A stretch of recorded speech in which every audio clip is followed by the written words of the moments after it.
امیر المومنین خلیفۃ المسلمین داماد مصطفیٰ صلی اللہ علیہ وسلم حضرت سیدنا عثمان غنی رضی اللہ تعالیٰ عنہ کی حیات مبارکہ کے حوالے سے چند باتیں آج گفتگو کا عنوان ہے۔ نبی کریم صلی اللہ تعالیٰ علیہ وسلم نے حدیبیہ کے موقع پر 9 ہجری میں عمرے کا ارادہ فرمایا تھا، اور حضور صلی اللہ تعالیٰ علیہ وسلم اپنے کئی سو صحابہ کے ساتھ احرام باندھ کر مقام حدیبیہ پر پہنچ گئے۔ سفیر اس کو بنایا جاتا تھا جو بڑا سمجھدار اور زیرک آدمی ہوتا تھا۔ نبی پاک صلی اللہ علیہ وسلم نے اس موقع پر جس کو اپنا سفیر بنا کے بھیجا وہ حضرت سیدنا عثمان غنی رضی اللہ تعالیٰ عنہ۔ حضور نے انہیں سفیر بنا کر کے مکہ مکرمہ میں بھیج دیا، اور 2 ٹارگٹ دیے اپنے سفیر کو، 2 باتیں فرمائیں۔ فرمائے ایک تو جا کے مکے والوں کو بتاؤ کہ ہم جنگ کرنے نہیں آئے، اللہ کے گھر کا دیدار کرنے آئے، اور بڑے پرامن طریقے سے ہم طواف کریں گے، سعی کریں گے، عمرہ کریں گے، لوٹ جائیں گے۔ یہ ہمارا واحد ایجنڈا ہے، اس کے علاوہ کوئی پروگرام نہیں ہے۔ اور دوسرا انہیں یہ بتاؤ ان لوگوں کو جو ایک زمانے سے مکہ مکرمہ میں کفار مکہ کے ظلم سہ رہے ہیں، ہمارے وہ غلام جو یہاں بڑی تکلیف میں ہیں، ان کو یہ خبر دے دو، عثمان انہیں میرا پیغام دے دینا کہ اب تمہاری مشکلات کے دن تھوڑے رہ گئے، اب بڑی جلدی اللہ تبارک و تعالی دین اسلام کو فتح عطا فرما دے گا۔ حضرت عثمان غنی تشریف لے گئے۔ جب حضرت عثمان غنی وہاں پہنچے تو کفار نے آپ کو روک لیا۔ انہوں نے کہا کہ آپ رکیے، دیر ہو گئی۔ ادھر ابو سفیان نے حضرت عثمان غنی رضی اللہ تعالیٰ عنہ کو یہ کہا کہ ہم نبی پاک صلی اللہ علیہ وسلم کو اور ان کے صحابہ کو عمرہ نہیں کرنے دیں گے، آپ اگر چاہیں تو وہ سامنے بیت اللہ شریف ہے، طواف کریں، آب زمزم پئیں، حجر اسود پہ جائیں، مقام ابراہیم پہ جائیں، صفا مروہ کریں، آپ چاہیں تو کر لیں۔ تو حضرت عثمان غنی رضی اللہ تعالیٰ عنہ فرمانے لگے میں تڑپ رہا ہوں کعبے کے طواف کے لیے، لیکن میں بیت اللہ کا طواف اسی وقت کروں گا جب آگے آگے مجھے میرے مصطفیٰ کریم نظر آئیں گے صلی اللہ تعالی علیہ وسلم۔ لوگ آج پوچھتے ہیں کہ بغیر مدینہ شریف جائے حج مکمل نہیں ہوتا۔ میں نے کہا مدینہ شریف کے بغیر حج ہو جاتا ہے، پر مدینے والے کے بغیر نہیں ہوتا، اس لیے کہ حضور نے فرمایا صحیح مسلم میں خذوا عنی مناسککم، حج کے طریقے مجھ سے سیکھو۔ اللہ نے تو کہہ دیا حج کرو، تفصیل تو بتائی نہیں، تو اب آپ کو حضور سے سیکھنا پڑے گا۔ مدینے کے بغیر تو شاید حج ہو جائے، پر مدینے والے کے بغیر حج نہیں ہوتا۔ حضرت عثمان غنی رضی اللہ تعالیٰ عنہ کہنے لگے میں طواف ضرور کروں گا، پر اس وقت کروں گا جب مجھے حضور آگے آگے نظر آئیں گے۔ ادھر ایک شخص نے حضور کی بارگاہ میں بھی کہا اپنوں کا نہ پتہ ہوتا ہے، دل بدستاور کے حج اکبر است۔ جو دل ہوتے ہیں نا، دل کو دل سے راہ ہوتی ہے۔ یہ کئی دفعہ جسم علیحدہ علیحدہ ہوتے ہیں پر یہ اکٹھے دھڑک رہے ہوتے ہیں، تو دل کو راہ ہوتی ہے۔ عرض کی یا رسول اللہ صلی اللہ علیہ وسلم عثمان غنی تو طواف کر رہے ہوں گے، صفا مروہ میں ہوں گے، بڑی موج ہوگی، آب زمزم کھول کے پی رہے ہوں گے۔ حضور نے سامنے والے کا چہرہ غور سے دیکھا، فرمایا عثمان کو تم زیادہ جانتے ہو کہ میں زیادہ جانتا ہوں؟ یا رسول اللہ آپ ہی زیادہ جانتے ہیں۔ فرمایا پھر فکر نہ کرو، عثمان میرے بغیر طواف نہیں کرے گا۔ بات ختم ہو گئی، میرے بغیر عثمان طواف نہیں کرے گا، ختم ہو۔ اب کسی نے افواہ پھیلا دی کہ حضرت عثمان غنی کو شہید کر دیا گیا۔ نبی پاک علیہ السلام تک بھی خبر آئی۔ حضور جانتے تھے ہمارا دل نہیں کرتا کوئی انتشاری بات کرنے کو، لیکن جب لوگ کرتے ہیں تو پھر دل کو تکلیف ہوتی ہے۔ اب یہاں سب نے لکھا ہے کہ نبی پاک صلی اللہ علیہ وسلم کو خبر ملی، حضور پریشان ہوئے، صحابہ کو مشورے کے لیے بھی بلایا، بیعت رضوان بھی ہوئی۔ اگر علم غیب ہوتا یہ سارا کچھ نہ ہوتا۔ اور میں نے کہا خدا کے بندے اگر حضور اپنا علم غیب اس وقت ظاہر کرتے تو حضرت عثمان کے لیے قرآن کی آیتیں نہ نازل ہوتی۔ اس بیعت کے تذکرے نہ ہوتے. ہر بات پہ لوگ معاذ اللہ تعالیٰ. اب دیکھیے نا یہاں یہ جملہ چھوڑنے کی کیا ضرورت ہے؟ تم قوم کو کیا دے رہے ہو؟ لوگوں کو کیا بتا رہے ہو کہ نبی پاک علیہ السلام اندھیرے میں بیٹھ کے فیصلے کر رہے تھے؟ کیا بتا رہے؟ آج انٹیلیجنس کی رپورٹس بتا دیتی ہیں کہ وہ فلاں کس طرح کا ماحول ہے اور آپ نے کس طرح کرنا ہے، تو تمہیں اپنی خفیہ ایجنسیوں کے مطابق تم فیصلہ کرو تو کہتے ہو ہم بھئی اندھیرے میں فیصلہ نہیں کر رہے، ہمیں رپورٹ ہے تو فیصلہ کر رہے ہیں. اور نبی پاک علیہ السلام کے بارے میں تم لوگوں کو یہ بتا رہے ہو کہ حضور اندھیرے میں فیصلہ کر دیتے تھے، پتہ ہی نہیں تھا. کس طرح کی بات کرتے ہو؟ میرے محبوب پاک علیہ السلام فرماتے ہیں کہ اللہ تبارک و تعالیٰ نے مجھے اس طرح کا علم عطا فرمایا ہے کہ جو تمہارے ذہن میں ہو مجھ سے پوچھو، میں فوراً تمہیں جواب دوں گا. لیکن لوگ اڑ گئے ہیں، کیا کیا جائے؟ اور عجیب فلسفہ ہے. یہاں بھی گرہ لگا دی، پتہ ہوتا تو یہ سارا. اور میں نے کہا خدا کے بندے اگر یہ سارا کچھ نہ ہوتا تو پھر یہ آیتیں کیسے نازل ہوتی؟ پھر صبح قیامت تک حضرت عثمان غنی کی عظمتوں کا کیسے پتہ چلتا؟ جب خبر ملی نا کہ حضرت عثمان غنی کو شہید کر دیا گیا تو حضور نے صحابہ کو بلایا، فرمایا آؤ میری بیعت کرو. حالانکہ بیعت پہلے ہو چکی. آؤ دوبارہ بیعت کرو. یا رسول اللہ کس چیز کی بیعت کرنی ہے؟ تو نبی پاک نے فرمایا میرے ہاتھ پہ بیعت کرو کہ ہم عثمان غنی کے خون کا بدلہ لیے بغیر یہاں سے جائیں گے نہیں. ہم عثمان کے خون کا بدلہ لیے بغیر یہاں سے جائیں گے. اور حوالہ کسی نے دیکھنا ہو علامہ اسماعیل حقی کا تو میں دکھاؤں گا. جس شخص نے دوڑ کر سب سے پہلے نبی پاک کی بیعت کی وہ مولا علی شیر خدا تھے. کہ یا رسول اللہ جانے نہیں عثمان کا خون کا بدلہ لیے بغیر. سب سے پہلے شیر خدا آگے بڑھے. آج لوگ انہی لوگوں میں اختلاف دکھانے کی کوشش کرتے ہیں، صحیح لا حاصل کرتے ہیں. سب سے پہلے دوڑ کر حضرت شیر خدا آگے بڑھے، کہا حضور میں بیعت کرتا ہوں. نبی پاک نے صحابہ کے ہاتھوں میں بیعت ہو رہی ہے. یہ وہ والا واقعہ نہیں جو اس چوک میں پیش آیا تھا، یہ وہ والا واقعہ نہیں جو میرے ساتھ ہوا تھا تو میں آپ کو سنا رہا ہوں. یہ وہ والا واقعہ ہے جو رب کو اتنا پسند آیا کہ اللہ نے قرآن پاک میں بیان فرما دیا ہے. اس کی اہمیت کا اندازہ لگائیں کہ رب کریم کو اتنا محبوب ہے یہ انداز کہ قرآن میں بیان کیا. ایک درخت تھا، کانٹوں والا درخت، اس کو شارحین نے لکھا ہے. کچھ لوگ کہتے ہیں بیری کا درخت تھا. نبی پاک درخت کے نیچے بیٹھ گئے، فرمایا بیعت کرو سارے. کن کے لیے بیعت ہو رہی؟ حضرت عثمان غنی کے لیے. ایک بیعت دین کے لیے ہوئی، قرآن کے لیے ہوئی، حدیث کے لیے ہوئی، اللہ کی توحید کے لیے. اور آج نئے سرے سے بیعت ہو رہی ہے. کس کے لیے؟ بول کے بتائیے. حضرت سیدنا عثمان غنی رضی اللہ تعالیٰ عنہ. اس شخص کی عظمت کا کوئی اندازہ کر سکتا ہے؟ جن کے لیے نبی پاک نے خاص کر کے تخصیص کر کے ایز اے اسپیشل بیعت لی. اور صحابہ نے جب بیعت کی تو اللہ کو اتنی پسند آئی کہ قرآن مجید کی سورہ فتح کی آیت نمبر 18 میں بیان کیا. فرمایا لقد رضی اللہ عن المؤمنین اذ یبایعونک تحت الشجرہ. فرمایا محبوب تحقیق اللہ ان مومنوں سے راضی ہے جو درخت کے نیچے آپ کی بیعت کر رہے تھے. تحقیق اللہ ان سے راضی ہوا، ان ایمان والوں سے جو درخت کے نیچے آپ کی بیعت کر رہے تھے. درخت کے نیچے تحت الشجرہ.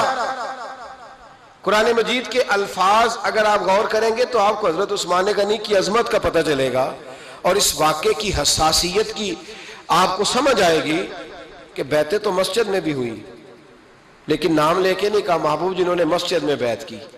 نام لے کے نہیں کہا، حالانکہ وہ بیعتیں بھی اللہ کو بڑی محبوب ہے. بیعتیں تو میرے بھائی نبی پاک نے بیت اللہ شریف کے پاس بھی کی، مسجد نبوی میں بھی کی، لیکن یہاں نام لے کر کوئی بھول نہ جائے. کسی نے کہہ دینا تھا کوئی اور بیعت تھی جی، لوگ شرح کر رہے ہیں نا مرضی، وہ تو کسی اور کی بیعت. نام لے کے کہا محبوب تحت الشجرہ. وہ جو درخت کے نیچے بیعت ہوئی، وہ جو بیعت درخت کے نیچے ہوئی اور جنہوں نے بیعت کی لقد رضی اللہ عن المؤمنین. تحقیق اللہ ان مومنوں سے راضی ہو گیا. اللہ ان مومنوں سے. صحیح بخاری صحیح مسلم میں صحابہ نے پوچھا یا رسول اللہ اللہ کس طرح راضی ہوا ہے؟ فرمایا آج جس نے میرے ہاتھ پہ بیعت کی ہے رب کریم نے وعدہ کر لیا ہے سب کو جنت عطا فرمائے گا. جنتی ہو گئے سارے.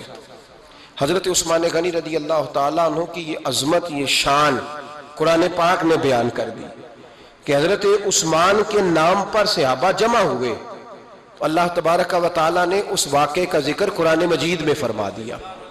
میرے عزیز دوستو، حضرت عثمان غنی کو اللہ نے بڑی شان عطا فرمائی، بڑا مرتبہ دیا، بڑے حسین و جمیل، بڑے خوبصورت آدمی تھے۔ دیکھو نا کیا شان ہے حضرت عثمان ذی النورین۔ یہ ذو النورین کا کیا معنی ہے؟ دو نور کون ہیں؟ حضور کی دو صاحبزادیاں۔ اعلیٰ حضرت فرماتے ہیں نور کی سرکار سے پایا دوشالہ نور کا، نور کی سرکار سے پایا دوشالہ نور کا، ہو مبارک تجھ کو ذو النورین جوڑا نور کا۔ دو نوروں والے حضرت عثمان غنی۔ ایک بیٹی کا نکاح کیا، وہ وصال کر گئی تو محبوب نے دوسری بیٹی کا بھی نکاح کر دی۔ یہ جو بیچارے پراپوگنڈے والے ہوتے ہیں نا، یہ پہلے دن سے صرف پراپوگنڈے میں ہی ہے، یہ نہ محب بن سکے نہ محبوب بن سکے۔ ان کا نہ کوئی اپنا ہوا نہ انہیں کسی نے اپنایا، یہ پراپوگنڈے والے ہی ہیں، ساری زندگی چیم گوئیاں، کانوں میں باتیں، اپنا اپنا مزاج ہے نا جی، جس کے حصے میں جو ڈیوٹی آئی۔ کچھ لوگ وہاں بھی منافقین چیم گوئیاں کرنے لگے، دوسری بیٹی بھی دے دی، دوسری بیٹی بھی دے دی، دوسری بیٹی بھی دے دی۔ محبوب کے کانوں تک آواز گئی، فرمایا زیادہ باتیں نہ کرو، میری 40 بھی ہوتی۔ وہ ختم ہو گئی بات، تم 2-3 کی بات کرتے ہو۔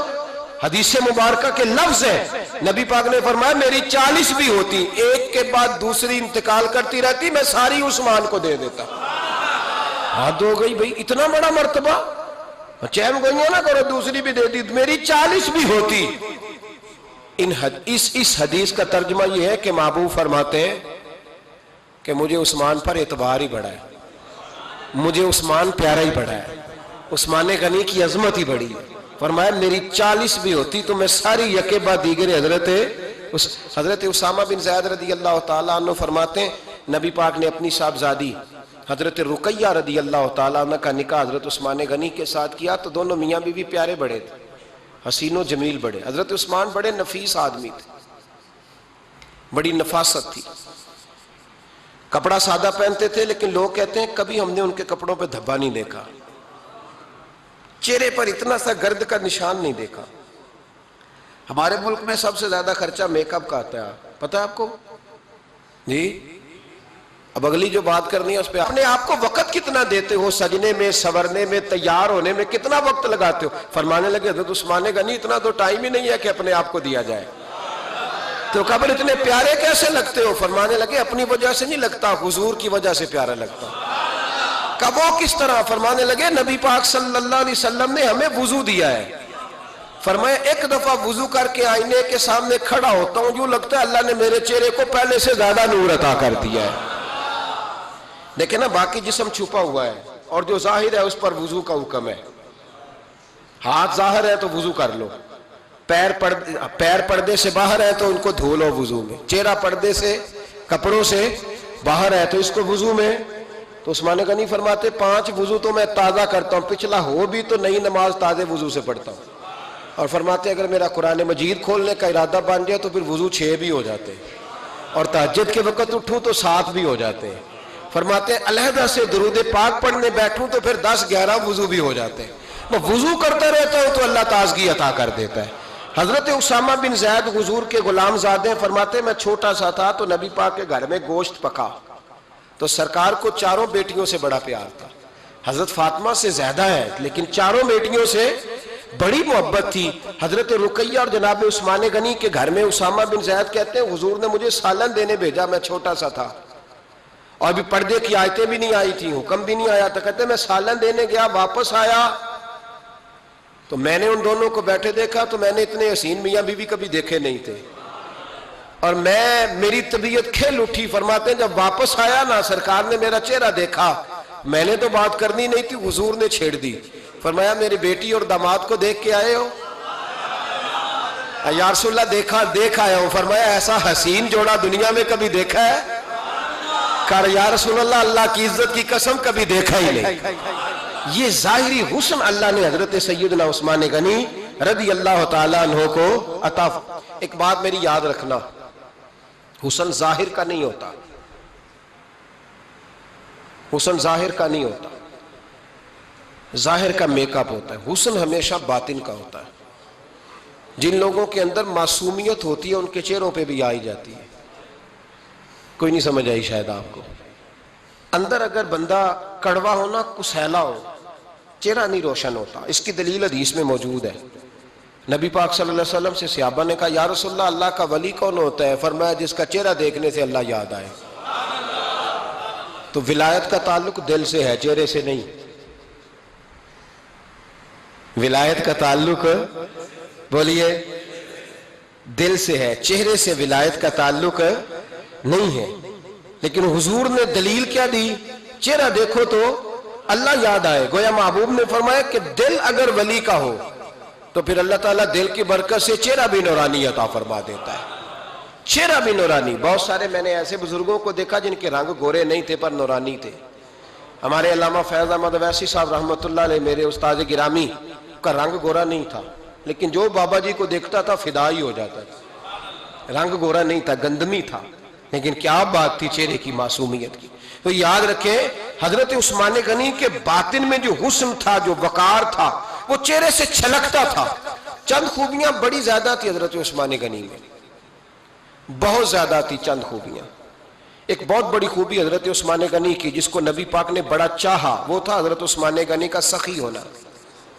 مالا والے سخی نہیں ہوندے, مالا والے سخی ان کے پاس تو پیسہ بافر ہوتا ہے, کسی وقت 10,000 کا تعاون کاری دیتے ہیں کسی کے ساتھ.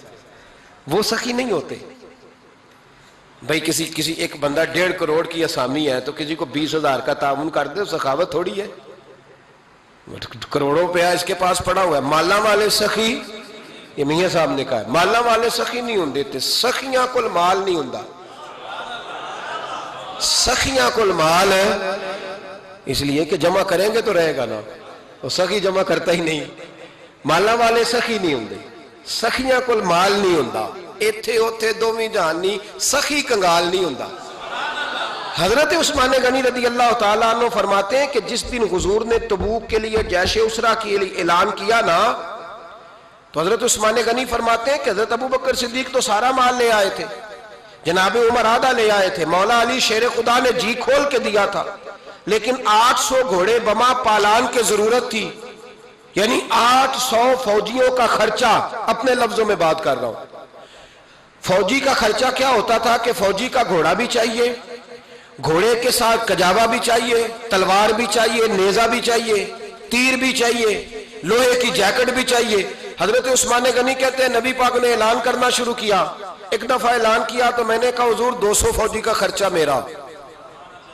تو نبی پاک نے دوسری دفعہ اعلان کیا تو کوئی اٹھا ہی نہیں. جنہوں نے دینا تھا وہ تو سارا کچھ پہلے ہی دے چکے تھے, کوئی اٹھا نہیں. کہتے مجھے بڑا عجیب لگا کہ میرے مصطفیٰ اعلان کریں. حضرت عثمان غنی فرماتے ہیں, شاہ ولی اللہ صاحب نے ازالت الخفا میں لکھا ہے کہ یوں پکڑ کے کہتے ہیں میں نے اپنا نا گریبان پکڑ لیا, عثمان تیرے نبی کو اعلان کرنا پڑ رہا. کہتے 1000 فوجی کا خرچہ چاہیے تھا, 1000 کا. عثمان کہتے تیسری دفعہ حضور نے اعلان کیا تو کہا یا رسول اللہ 200 اور ڈال لے. سنو سخی کس کو کہتے ہیں. حضرت عثمان غنی رضی اللہ تعالیٰ عنہ فرماتے ہیں میرے پاس کل خرچہ میرے پاس 800 فوجیوں کا تھا, میں سارا کچھ بھی گھر سے لے آؤں تو 1000 میں پھر بھی پورا نہیں کر سکتا تھا. لیکن جب نبی پاک نے چوتھی دفعہ کہا نا کہ اٹھو بھائی ابھی خرچہ چاہیے, عثمان کہتے ہیں مجھے لگتا تھا میرے گریبان پھٹ جائے گا. یار میرے محبوب کو اعلان کرنا پڑ رہا ہے. عثمان غنی فرماتے میں اٹھ کے کھڑا ہوا, میں نے کہا حضور اب آپ نے اعلان نہیں کرنا, آپ 1000 ہی میرے کھاتے میں ڈال دیں, میں سب کا بندوبست کرا دوں گا. فرماتے میں نے 200 فوجی کا خرچہ پکڑ دکڑ کے پورا کیا. 200 کا خرچہ. غریب اصل میں اللہ سے تجارت نہیں کرتا اس لیے امیر نہیں ہوتا. غریب اللہ سے تجارت کرے نا, اللہ سے, اس کے رستے میں 200 دے کے 70 گنا کی امید رکھے یہاں بھی وہاں بھی, پھر امیر ہو جائے. یہ تجارت نہیں کرتا, یہ کہتا ہے اللہ کے رستے میں امیر خرچ کریں گے, میری نہیں ڈیوٹی. حضرت عثمان غنی کہتے ہیں میرے پاس 800 کا بندوبست تھا, میں نے 1000 کا دیا. حضور تشریف لے گئے. فرماتے ہیں جہاد سے جب واپسی ہوئی نا, ایک ایسا سودا تھا جس میں سے مجھے نفع کی امید ہی نہیں تھی, پر اللہ نے مجھے 11 گنا نفع عطا فرمایا. مالا والے سخی نہیں ہوندے, سخیاں کل مال. دیکھیں نا جنت البقیع, وہ والا قبرستان جس میں کوئی دفن ہو جائے تو نبی پاک کی سفارش کا حقدار ہو گیا. وہ والا قبرستان جس کا نام ہی جنت ہے، وہاں نا ایک یہودی اپنے جانور باندھا کرتا تھا. تو سرکار ایک دن اس طرف گئے تو واپس آئے. حضرت عثمان غنی قریب کھڑے تھے. نبی کریم صلی اللہ تعالی علیہ وسلم نے فرمایا عثمان اس جگہ کی طرف ذرا چکر لگانا، جگہ بڑی اچھی ہے. عثمان غنی گئے، جگہ خرید کے واپس آ گئے. حضور نے فرمایا ہوا ہے؟ عرض کی حضور خرید آیا ہوں. فرمایا میں نے تو چکر لگانے کا کہا تھا. کہا یا رسول اللہ آپ نے یہ بھی تو فرمایا تھا جگہ بڑی اچھی ہے. تو جس کو آپ نے اچھا کہہ دیا یہودی کے پاس تو نہیں نہ رہنی چاہیے، تو میں نے خرید دی. شرم نہیں آتی لوگوں کو. حضرت عثمان کے بارے میں بات کرتے ہیں. جس قبرستان میں سیدہ پاک بی بی صاحبہ حضرت فاطمہ الزہرا آرام کر رہی ہے، وہ زمین حضرت عثمان نے تحفہ دی ہے. حیا نہیں آتی بات کرتے؟ شرم نہیں آتی؟ یہ صدقہ سیدہ فاطمہ کا ہی ہے، انہی کے لیے اللہ نے تحفہ دیا، اور اس کے پیسے حضرت عثمان غنی نے ادا کیے. پھر اس قبرستان میں سیدہ پاک نے آرام کیا. پھر اسی قبرستان میں عثمان ابن مسعود نے آرام کیا. پھر اسی قبرستان میں حضرت حلیمہ سعدیہ لیٹی ہوئی ہے. اسی قبرستان کے اندر نبی پاک کی زوجہ سیدہ عائشہ آرام کرتی ہے. پھر اسی زمین پر میرے محبوب کے پیارے نواسے امام حسن آرام فرمائے. حضرت عثمان غنی رضی اللہ تعالیٰ عنہ کے بارے میں بات کرتے تیری زبان نہیں کانپتی؟ ان کو بات کرتا ہے جن کے تحفے اہل بیت نبوت نے قبول فرمائے اور وہاں آرام کرنا انہوں نے پسند کیا. اتنا بڑا جرت بند ہو گیا تو. حضرت سیدنا عثمان غنی رضی اللہ تعالیٰ عنہ سخاوت کی تو کمال کر دیا حضرت عثمان غنی. اور پھر ضرورت سے زیادہ پیسے دے کے وہ کنویں کی بات بڑی معروف ہے، میں نے بس اشارہ کرنا ہے. نبی پاک نے بھی اعلان کیا تو بڑا ہی اعلان کر دیا. فرمایا وہ میٹھے پانی کا کنواں ہے، قبضہ یہودی کا ہے. جو بندہ خرید کر وقف کرے گا نا اسے کیا ملے گا؟ تو حضور نے فرمایا میری جیب میں جنت کی ٹکٹ ہے، میں اسے جنت دے دینی. یہ ہے عرض جنت، یہ طیبہ کی زمین ہے. جنت بھی یہی، مال کے جنت بھی یہی ہے. جنت لے لے مجھ سے، لے لے. حضرت عثمان غنی گئے، اس کو کہا بھائی کنواں میرے ہاتھ بیچ دے. کنویں کی قیمت تھی 500-700 دینار. تو حضرت عثمان 500-600 دینار کل کنویں کی قیمت تھی. جناب عثمان غنی گئے، یہودی کو پتا تھا کہ یہ خریدنا چاہتے ہیں. فرمایا یار یہ کنواں بیچ دو. کہنے لگا نہیں بیچنا. فرمایا قیمت منہ مانگی. کہنے لگا قیمت میری مرضی کی. کہا تمہاری مرضی کی؟ اپنی اپنی اوقات ہوتی ہے نا قیمت لگانے کی. تمہاری مرضی کی. کہنے لگا میری شرط ہے میں ایک دن کے لیے کنواں دوں گا، ایک دن میں ایک دن آپ. فرمایا یہ بھی منظور ہے. کتنے پیسے؟ اس نے کہا میں 3000 دینار لوں گا. 500-600 کا ہے. حضرت عثمان غنی فرمانے لگے تو نے اپنی اوقات کے مطابق 3000 مانگا ہے، میں 40,000 لے کے آیا تھا. اپنی اوقات کے مطابق مانگا. 40,000 دینار میری جیب میں. یہودی کہنے لگا عثمان تو تاجر ہے، اور عام تاجر نہیں، عالمی سطح کا تاجر ہے. لوگ تیری تجارت کی مثالیں عرب میں دیتے ہیں، پر 500-600 کا کنواں 40,000. فرمانے لگے مسئلہ کنویں کا نہیں، مسئلہ مصطفیٰ کے فرمان کا ہے. وہ جو حضور کا فرمان پورا کرنا ہے نا، اس کے لیے 40,000 تھوڑے ہیں. میرے پاس تھے ہی اتنے جو لے کے آیا ہوں. حضرت عثمان نے پیسے چکائے. اس نے کہا ایک دن پانی ملے گا. فرمایا منظور ہے. وہ ایک دن بیچا کرتا تھا پانی. حضرت عثمان نے اعلان کر دیا جو میرا دن ہے نا فری پیو، اپنے بھی پیو، بیگانے کا اعلان کوئی نہیں کرنا، میرا کوئی پروگرام نہیں. لیکن آپ مطلب ہلکا ہلکا ایسے ایسے دیکھیں گے، سوچیں گے، غور کریں گے. او بھائی پیسہ بھی بانٹنے سے چلو بولو تو صحیح نا، اس پر بھی آپ حامی تو بھرے نا، سچی بات کر تو لینی چاہیے نا. چلے عمر آپ 2 سال کے بعد کر لینا، 6 سال کے بعد کر لینا، پر ہاں نہ تو صحیح کرے نا. پیسہ بھی ہمیشہ بانٹنے سے. ملا رومی رحمت اللہ علیہ فرماتے ہیں کنویں سے سادہ پانی نکل جائے تو تازہ آ جاتا ہے، اور اگر پانی کنویں کے اندر رہے سارا ختم نہ ہو تو باسی ہو جاتا ہے. اس لیے فرمایا کرتے تھے میں اس کنویں سے پانی پیتا ہوں جس پہ رش زیادہ ہوتا ہے، اس لیے کہ وہاں سے پانی ختم ہوتا ہے تو تازہ آتا رہتا ہے. فرماتے تو اللہ کے رستے میں سارا خرچ کر دے، اللہ تازے عطا کر دے گا اور پہلے سے زیادہ عطا کر دے گا. میرا آپ کا مسئلہ یہ ہے کہ تجارت بندوں کے ساتھ ہے. بندوں کے ساتھ جو تجارت ہے نا، بندے کنجوسی کر جاتے ہیں. بندے کا تو صحیح کام چل جائے تو پارٹنر کو فارغ کر دیتا ہے، تو فارغ ہے. اور اگر کبھی کسی کی دکان میں کوئی کرایہ دار اچھا اس کی دکان چل جائے تو مالک کہتا ہے تو جا، اب دکان میں نے خود کھولنی ہے، وہ فارغ کر دیتا ہے. بندوں کا تو مزاج ہے. اور اللہ تبارک و تعالیٰ سے جب تجارت ہوتی ہے نا، میں نے ایسے لوگ دیکھے ہیں جن کے گھروں میں لاکھوں روپیہ ماہانہ آتا ہے، غربت نہیں جاتی. ان کو سوچنا چاہیے کہ کثرت والا پیسہ آیا ہے پر برکت والا نہیں آیا. حضرت عثمان غنی رضی اللہ تعالیٰ عنہ فرماتے ہیں کہ پہلے بھی میں بڑا تاجر تھا، لیکن جب سے مصطفیٰ کے نام پر خرچ کرنا شروع کیا، پھر کہاں سے آیا کب. اور بڑی سیانی بات فرماتے ہیں. آپ فرماتے ہیں میں کلمہ پڑھنے سے پہلے تجارت کو وقت زیادہ دیتا تھا، اور مسلمان ہونے کے بعد میں نے تجارت کو ٹائم تھوڑا دیا ہے، پر اللہ نے روزی مجھے زیادہ عطا فرمائی. اس لیے برکت پر ہماری توجہ نہیں رہی، غیبی خزانوں پر خیال ہم نے چھوڑ دیا ہے. غیبی خزانوں سے جو چیز ملتی ہے وہ زیادہ ملتی ہے، جو مادی ذرائع سے ملتی ہے وہ چیز کم ہوتی. حضرت عثمان غنی پر الزام لگا جب آپ کا دور حکومت تھا. یہ یاد رکھیں کہ سب سے زیادہ الزامات حضرت عثمان غنی پہ لگائے گئے. جن بندوں کے قد کاٹ زیادہ ہوتے ہیں ان کے خلاف پراپوگنڈے بھی لمبے چوڑے ہی ہوتے ہیں. بڑی بات یاد رکھنا. کہا گیا کہ حضرت عثمان لوگوں کو نوازتے بڑا دیتے حضرت عثمان غنی.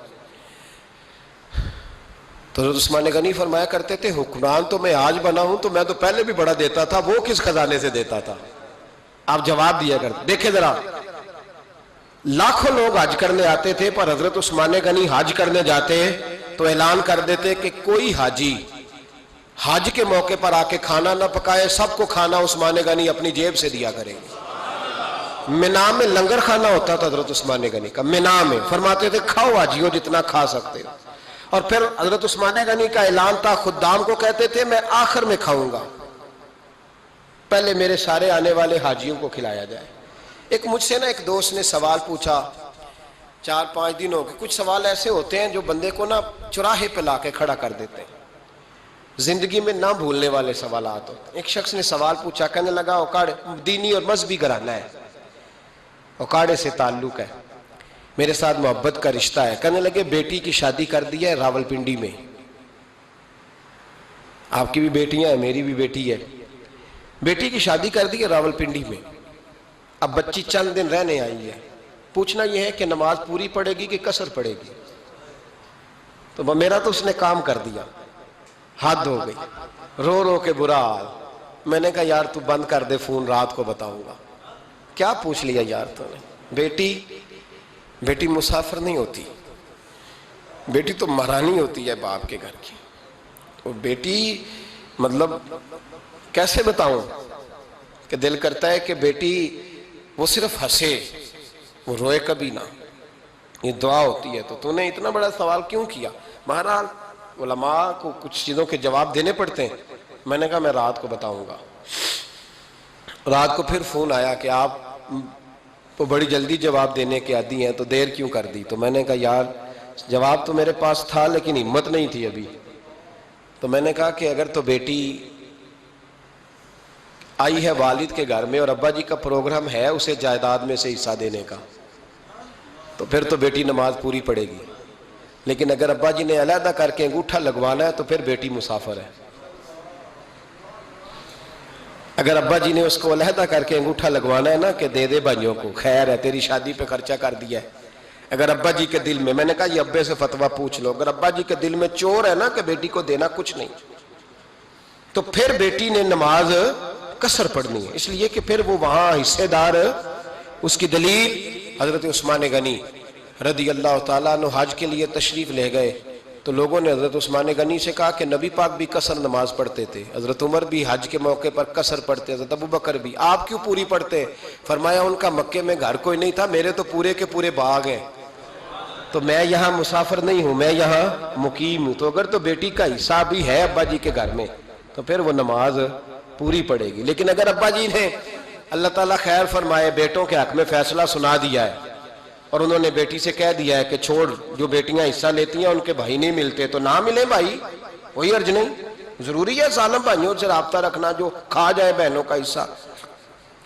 والد ظالم ہے، ظالم ہے باپ، بیٹے کو حصہ دیتا ہے بیٹی کو نہیں دیتا. اور یہ 1.5 مربے والے جاگیردار کی بات نہیں کر رہا جس کا 4 مرلے کا مکان ہے، اس کی بیٹی کا بھی حصہ بنتا ہے. کیوں کھاتے ہو بیٹیوں کا حصہ؟ ڈر نہیں آتا اللہ تعالیٰ سے؟ کیوں کھاتے ہیں لوگ بیٹیوں کا حصہ؟ جب اللہ رسول نے رکھا ہے تو کیوں کھا جاتے؟ اور پھر کہتے ہیں جناب بڑا پیار ہے بیٹی سے، رونے دھونے کے لیے پیار ہے۔ تو یاد رکھیں حضرت عثمان غنی رضی اللہ تعالیٰ عنہ کا لنگر چلتا تھا۔ تو میرے بھائی ایک اور بہت بڑی خوبی حضرت عثمان غنی کی تیسری وہ یہ تھی کہ آپ میں اللہ نے بہت زیادہ حیا رکھی تھی۔ آج نا اگر آپ ناراض نہ ہو تو ہماری حکومتوں میں جو بدتمیز زیادہ ہوتا ہے اس کا عہدہ زیادہ ہوتا ہے، اس کو اچھا عہدہ ملتا ہے جو بدتمیزی زیادہ کرتا ہے۔ اور ہمارے ہاں نوجوان سمجھتے ہیں کہ کھل کے پھرنا، کھل کے کھانا، مرضی کا لباس پہننا۔ ہمارے ایک بزرگ فرمایا کرتے تھے جب سے پیسے لوگوں کے پاس زیادہ آئے ہیں لباس چھوٹے ہو گئے، پیسہ زیادہ آ گیا کپڑے جسموں پہ سکڑ گئے۔ لوگ سمجھتے ہیں کہ بس جو دل میں آئے کہہ دینے کا نام جمہوریت ہے، آزادی رائے ہے۔ حضرت عثمان غنی رضی اللہ تعالیٰ عنہ شرم و حیا کے پیکر تھے، بڑا پیسہ تھا، بڑا کچھ تھا، لوگ ڈرتے تھے، سردار بھی تھے، جو چاہتے کر سکتے، روب طاری ہوتا۔ لیکن عثمان غنی کو جب بھی کوئی دیکھتا تھا کسی کونے میں بیٹھے نظر آتے تھے، چھپے ہوئے، پیچھے، شرم و حیا، نفاست پسندی، بڑھ بڑھ کے آگے ہونا، ہر ویڈیو میں شامل ہونے کی کوشش کرنے کا نام پیار نہیں ہے۔ نفاست پسند جو لوگ ہوتے ہیں وہ اکثر چھپے ہوئے ہوتے ہیں، ان کا پتہ ہی نہیں ہوتا لوگوں کو کہ پیچھے دراصل ہے کون۔ دیکھیے نا بڑی معروف حدیث ہے صحیح مسلم میں، نبی پاک صلی اللہ علیہ وسلم آرام فرما رہے تھے، حضور نے تامت مبارک باندھی ہوئی تھی، لیٹے ہوئے تھے سرکار۔ تو جب آدمی لیٹتے تھے نا، ہمارے بزرگ بھی جب لیٹتے ہیں تو تامت کو سمیٹا کرتے تھے تو گھٹنوں تک آ جاتی تھی، دیکھا نا آپ نے، گھٹنوں تک تامت آ جاتی جب لیٹتے۔ تو سرکار بھی لیٹے تھے، پردے کی ابھی آیتیں نہیں آئی تھی، دروازے پہ دستک ہوئی، حضرت عائشہ صدیقہ عرض کرنے لگے یا رسول اللہ میرے ابا جان جناب ابو بکر صدیق آئے۔ حضور نے فرمایا بلا لو۔ حضرت عائشہ کہتی ہیں وہ آ کے بیٹھ گئے، حضور لیٹے رہے، پھر دستک ہوئی، اب کون ہے؟ کہا سیدنا فاروق اعظم۔ کہا عائشہ آپ ساتھ والے حجرے میں چلی جاؤ۔ اماں جی وہاں چلی گئی۔ تھوڑی دیر کے بعد حضرت عمر آئے، حضور لیٹے رہے، جناب عائشہ کہتی ہیں پھر دستک ہوئی، اب کون ہے؟ فرمایا عثمان غنی۔ نبی کریم نے فرمایا اسے کہو ذرا ٹھہر جائے۔ حضرت عثمان ٹھہرے تو حضور اٹھ کے بیٹھے، تہمت مبارک کو ٹھیک کیا، پھر اپنے کرتے مبارک کو سیدھا کیا، پھر دستار کو سیدھا کیا، فرمایا اب بلاؤ عثمان غنی کو۔ حالانکہ جاہو جلال حضرت عمر کا زیادہ ہے، حالانکہ وقار مقام حضرت صدیق اکبر کا زیادہ ہے، اب بلاؤ عثمان غنی کو۔ حضرت عثمان غنی رضی اللہ تعالیٰ عنہ آئے، بیٹھے، بات چیت ہوئی، تینوں چلے گئے۔ حضرت عائشہ صدیقہ کہتی ہے میرے ذہن میں سوال رہ گیا، میں نے عرض کی یا رسول اللہ صلی اللہ تعالیٰ علیہ وسلم وہ دو لوگ آئے، آپ بیٹھے رہے، عثمان آئے تو آپ نے اہتمام کیا، کیا لفظ ہے، اور لفظوں میں تاثیر ہے، اور جملے دو کہے نبی پاک نے لیکن کتنا بڑا ان کا مرتبہ بیان کیا۔ فرمایا عائشہ میں اس شخص سے حیا نہ کروں جس سے اللہ کے فرشتے بھی حیا کرتے ہیں، میں اس سے حیا نہ کروں جس سے اللہ کے فرشتے بھی حیا کرتے ہیں۔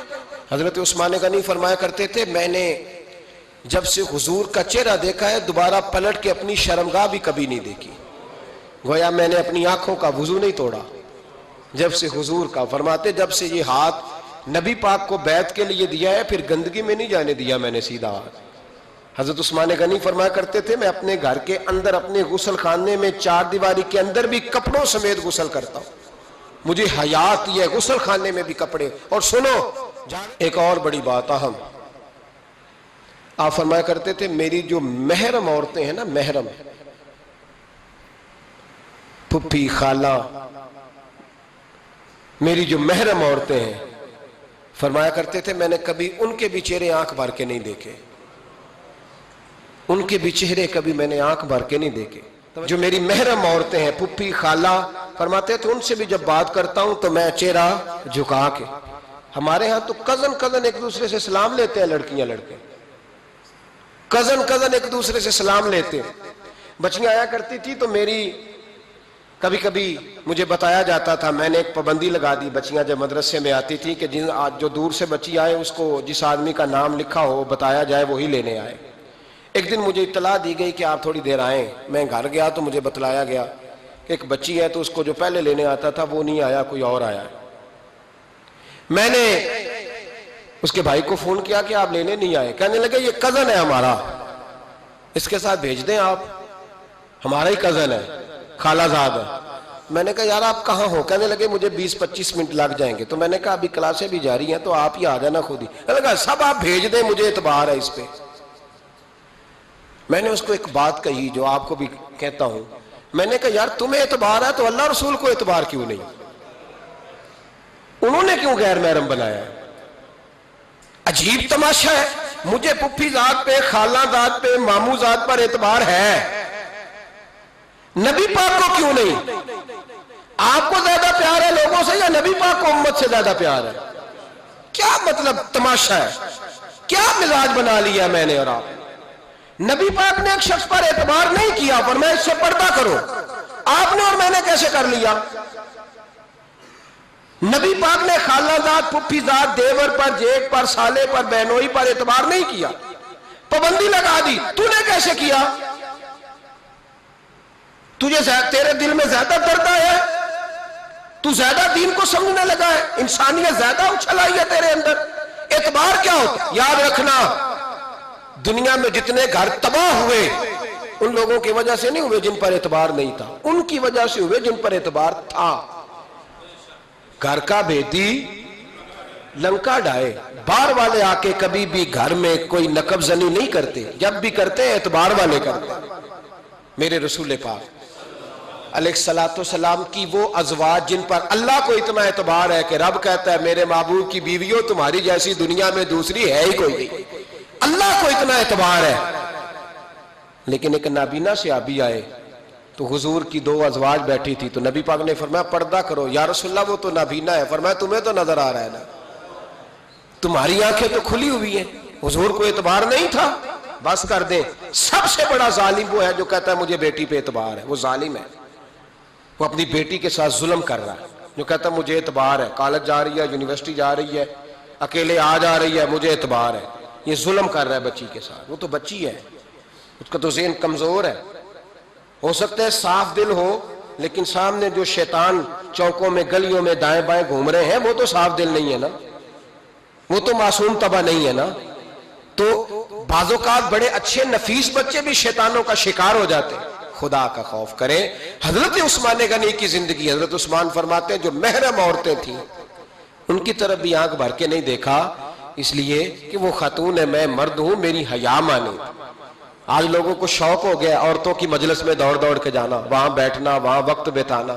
پیرانے عظام کہتے ہیں کہ وہ درویشنیوں کے بیچ بیٹھے ہیں جی, باپ بیٹی ہوتے ہیں جی, مریدنی اور پیر. میں نے کہا کوئی نہیں ہوتے, اس رشتے پر استدلال ہے. اعلیٰ حضرت فرماتے ہیں واجب ہے پردہ پیر اور مریدنی کا, یہ پردہ واجب ہے.